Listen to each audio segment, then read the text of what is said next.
Hello everyone and welcome to step number 3. Step number 3 is pretty simple. Let's write this thing out.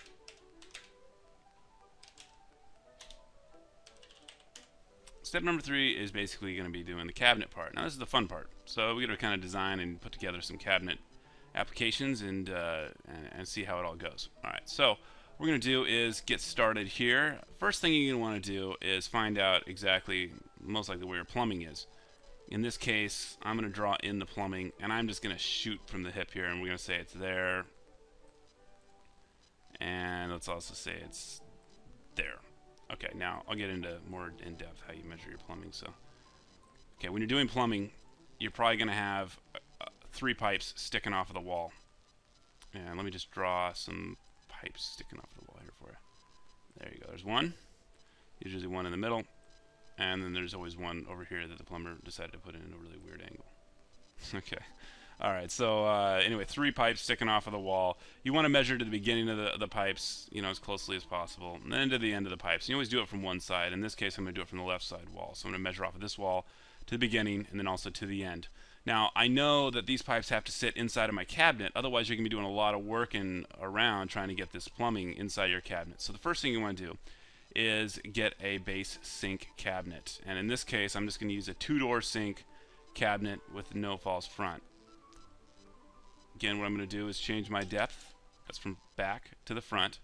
It's going to be 22 inches. Very simple. Now the width can be really anything, but I'd highly recommend staying with a 24-inch wide sink cabinet in the middle. Okay, if you can. That's just more of a standard. Okay, that's just what a lot of people have used in the past. And let's do this. Let's center this thing. Yeah, I did it. Nice. All right. So, in this case, if we look at the sink cabinet and the way that our sink cabinets are constructed, let's kind of scroll around right here. You can notice that the sink back is open, and that's so that your plumbing can actually fit right into the back of the cabinet. So, you're going to want to just make sure you make this. You want to make sure you get the plumbing inside of the cabinet. Now, you can use 24-inch deep sink cabinets, basically from from left to right, from this side to here. Now let's just say that we got into this is a little pretty easy, even though I was kind of shooting this thing around just a little bit more. So let's just say, for example, the plumbing is all the way out here, and trust me, I've seen it. It's happened before on some developments we were doing.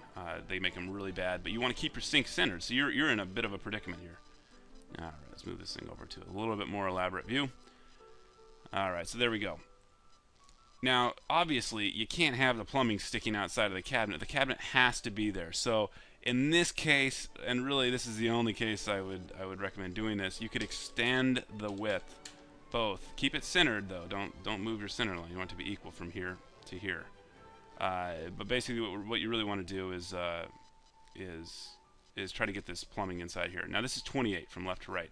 Let's make it 30 and see if we can get that thing inside of there. There we go. So I made a 30-inch wide sink cabinet in this case to get that plumbing. Just make sure your plumbing is inside of the sink cabinet again. Now just keep in mind our cabinet sides are 3/4-inch thick plywood, so you just need to make sure you're right in there. So on the computer here it's pretty easy to see, but if you're doing it on graph paper, just make sure you account for a little bit of play. Okay? Obviously we don't want a sink cabinet this big. Let's say if we did, that means that our drawer stacks or whatever we put to the left and right are going to be really small, so you really do lose out a lot of width. Now, if your plumbing's all the way out here, you could have your plumber come out and fix that. So, in this case, we're just going to basically think that it starts there and basically ends over here somewhere. Okay, 24 and 13/16, 32 and 7/16. Now, the width of the sink cabinet, I'd highly recommend staying at 24 inches wide from left to right. That's just our standard. Okay. Moving on, we're going to put cabinets to the left and the right. Now, you don't have to make them exactly the same. A lot of people are always asking, well, should I do like a 3-drawer base cabinet, like you see here? I'm making it 22 inches in depth. And the height, I'm going to leave it at 34.5 because this is my vanity. I'm 6'4", so I like to keep it at a little bit taller for my personal reasons. But anyway, so I have this. A lot of people are like, well, I need to kind of mirror that up. And that is nice. It's symmetrical. Now, obviously, you have a 3-drawer base stack on this side as well as the right side.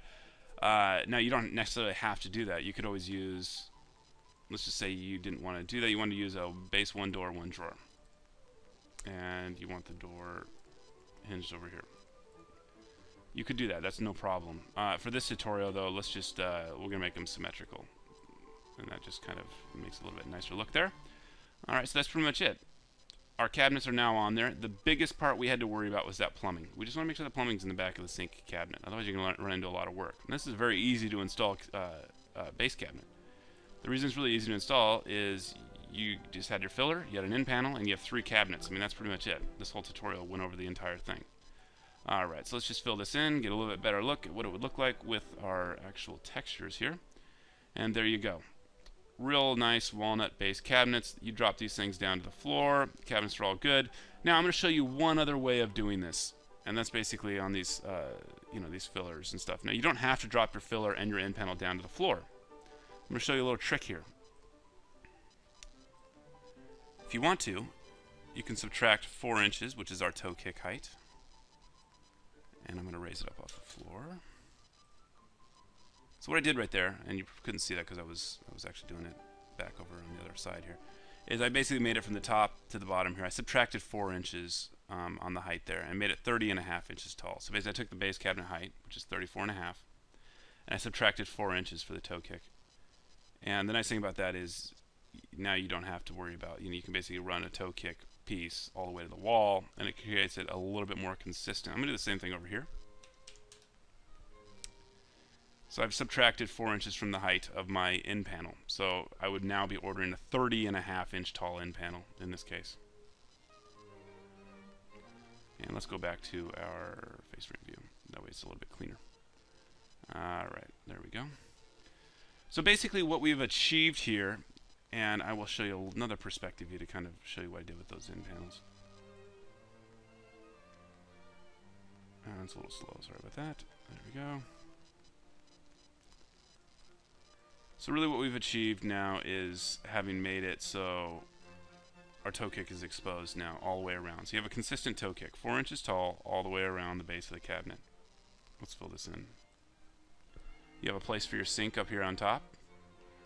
And you also have, your toe kick skin, which is also ordered from our website. They can go all the way around. Now you can do it either way. You can drop these to the ground, or you can hold them up short by 4 inches. It's up to you. Just keep that in mind. You can always cut them down or order them full height and then cut them down on side if you don't like it. It's always pretty easy as well.